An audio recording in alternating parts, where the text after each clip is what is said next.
As we look back at the things that Mendel learned about in the 1860s, it's really remarkable when you realize that he did everything he did without knowing about chromosomes, without knowing about DNA, without knowing about meiosis. And the principles that he figured out as he studied his pea plants fit very neatly with information that was learned later about chromosomes. And so we're going to talk now about the chromosomal basis of inheritance related back to Mendel's principles that he figured out without knowing all of this stuff that we know about now. So the thing that really strikes me when I start thinking about genetics is that the things that we know about how chromosomes behave fit perfectly with what Mendel figured out. The law of segregation that he figured out depends on the separation of those homologous chromosomes, the fact that each gamete receives one of a pair of alleles. The law of independent assortment depends on the alternative orientations of chromosomes, meaning the randomness of how the chromosomes line up in metaphase 1. Both of these things occur in meiosis, in the production of the gametes. And again, he knew nothing about meiosis, he knew nothing about chromosomes, but he intuitively figured out this behavior based on that without even knowing what it was. So here we have cells going through the process of meiosis, okay? And so this is the F1 generation. All the seeds in this particular group of plants were round and yellow, but they were heterozygous because they were crossed between two true breeding parents. In metaphase, the chromosomes can align in a couple of different ways, as you see here on the left and on the right. In anaphase, the separation of the homologous pairs can happen in a couple of different ways. In metaphase, then you've got the movement of those chromosomes in different ways, so you have all the different possibilities that are shown there. And what we find is that we end up with that 9 to 3 to 3 to 1 ratio that we always find in this dihybrid cross, again because of the different arrangement of the chromosomes. We can show it again with the Punnett square like we did before. And so even though Mendel figured out by probability and by making observations and not knowing anything about this, we can relate that back to what we know about the behavior of chromosomes in meiosis. Another thing that Mendel didn't know about is the fact that if the chromosomes, since he didn't know about chromosomes, that genes can be inherited together because they're on the same chromosome.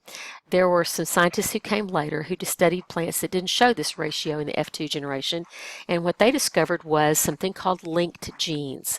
These are genes that are close together on the same chromosome, and because of that, they have a tendency to be inherited together. So this is the experiment they did with these particular kind of flowers. And so here we have a purple flower with long pollen, okay? And what they saw was, rather than the prediction of these numbers here, what they saw was a much higher percentage of the parental genotypes and phenotypes rather than the mixed up phenotypes that Mendel predicted. So what they discovered was, or what they realized was, that these genes must be close together on the same chromosome, and the crossing over percentage is much less the closer the genes are together. And so you can see that more of them inherit the parental genotypes and phenotypes than they did the non-parental ones. Crossing over between those chromosomes is what produces those new combinations of alleles, okay? And this is how linked alleles can be separated. I mentioned earlier that Mendel studied 7 pairs of traits, and they all behaved independently of each other.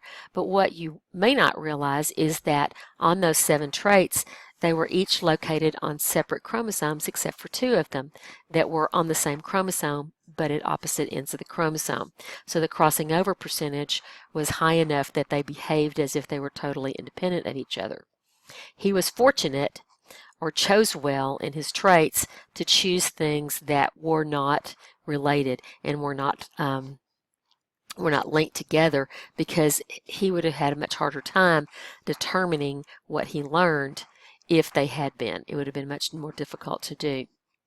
So here we have a tetrad, a pair of homologous chromosomes. Remember, in prophase 1, crossing over, they align together, forming that tetrad, and that's when crossing over can occur, and they can trade portions of their chromatids with each other with non-sister chromosomes. And so we end up here with recombinant gametes. We have gametes that are similar to the parental cell, but then we have some recombinant ones because of the crossing over that occurs in prophase 1.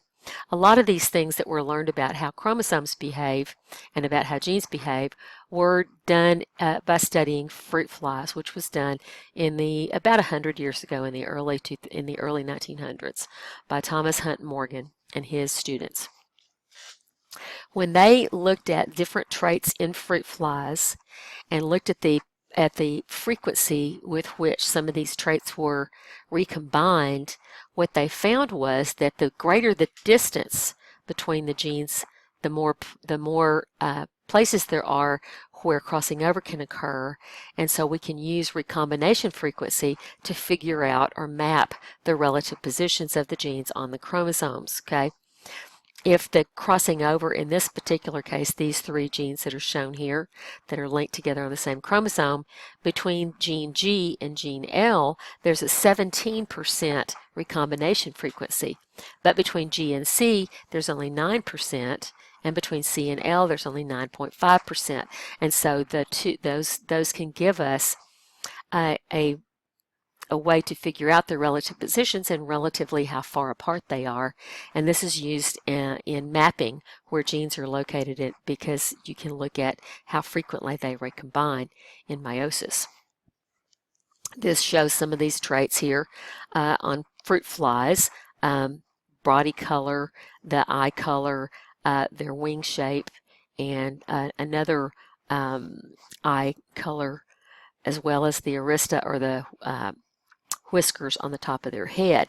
And so all of these are variants that can occur in fruit flies, and by studying the fruit flies and causing these mutations to occur, they were able to determine what the genes were and where they were located.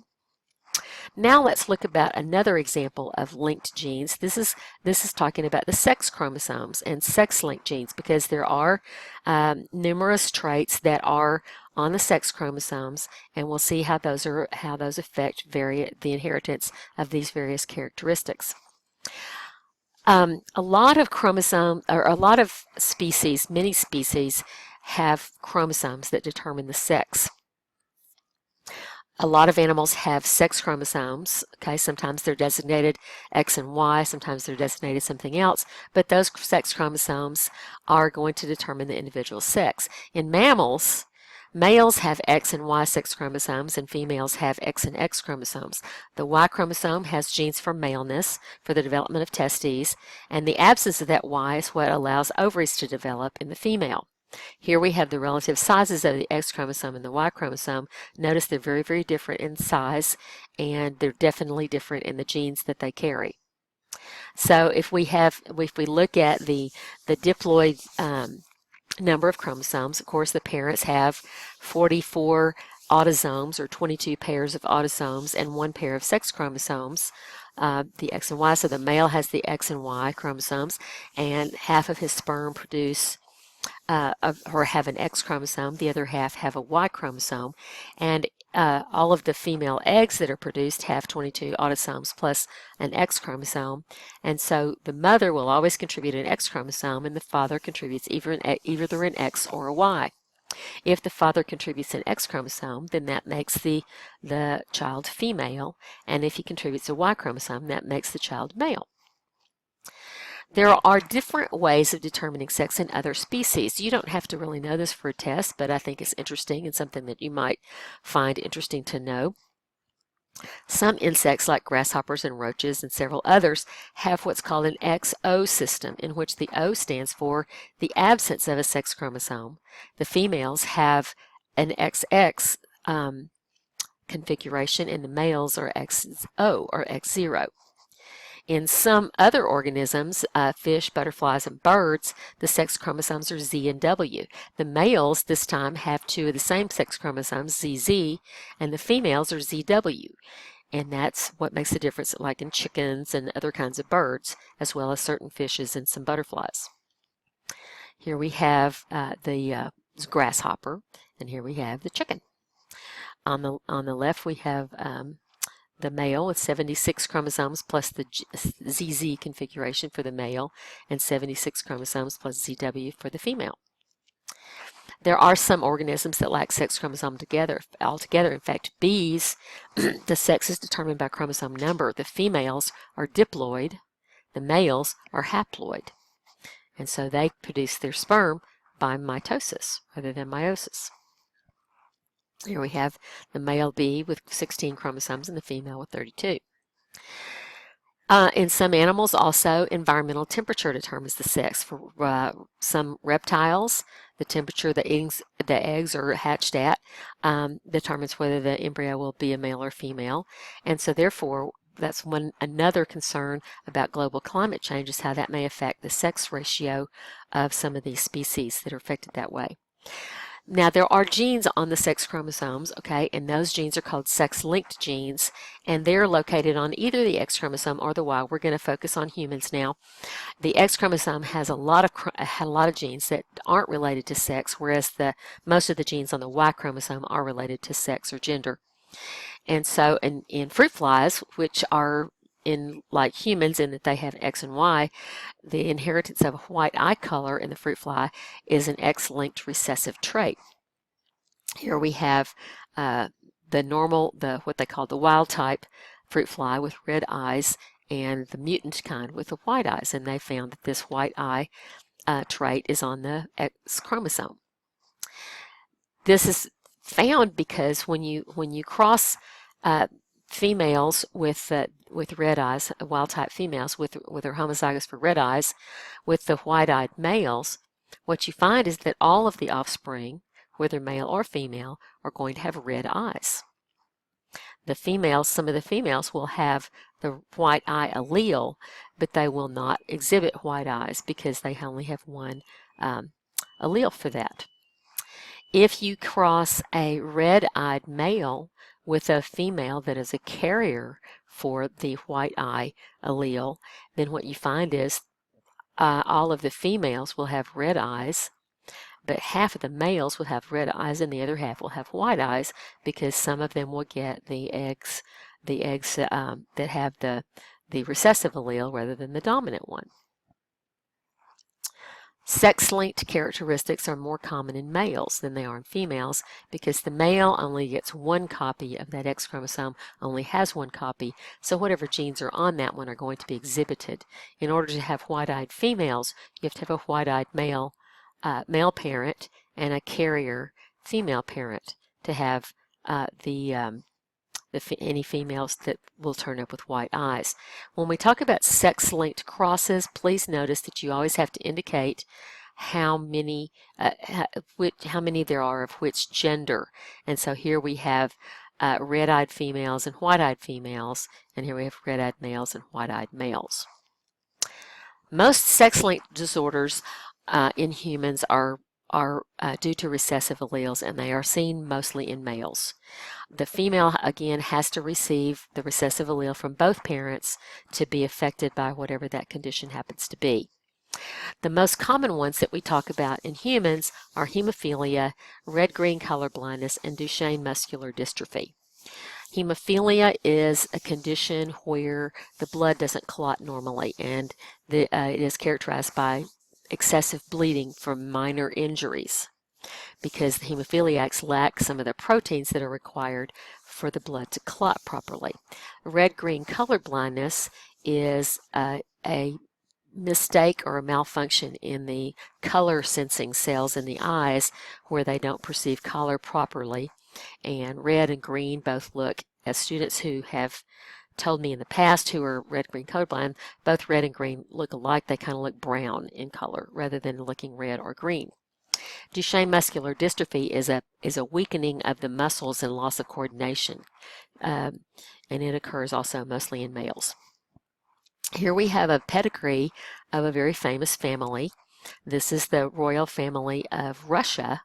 Tsar Nicholas, this is the last royal family in Russia. They were executed during the Russian Revolution, but Tsar Nicholas II and his wife Alexandria were the parents of these 5 children. Okay, they had 4 girls and 1 boy, Alexei.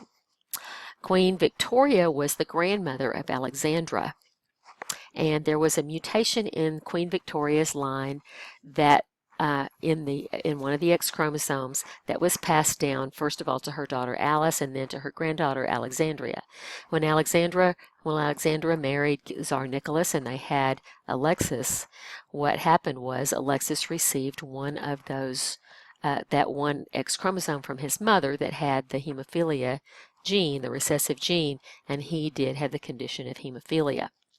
We don't know which of the daughters may have been carriers of that because the family was executed before the girls had a chance to marry and have children. The Y chromosome has some genes on it as well, but the big thing about the Y chromosome is that it is passed as it is from father to son, and so when we have mutations in the Y chromosome, that can let us know some things about shared ancestry in males.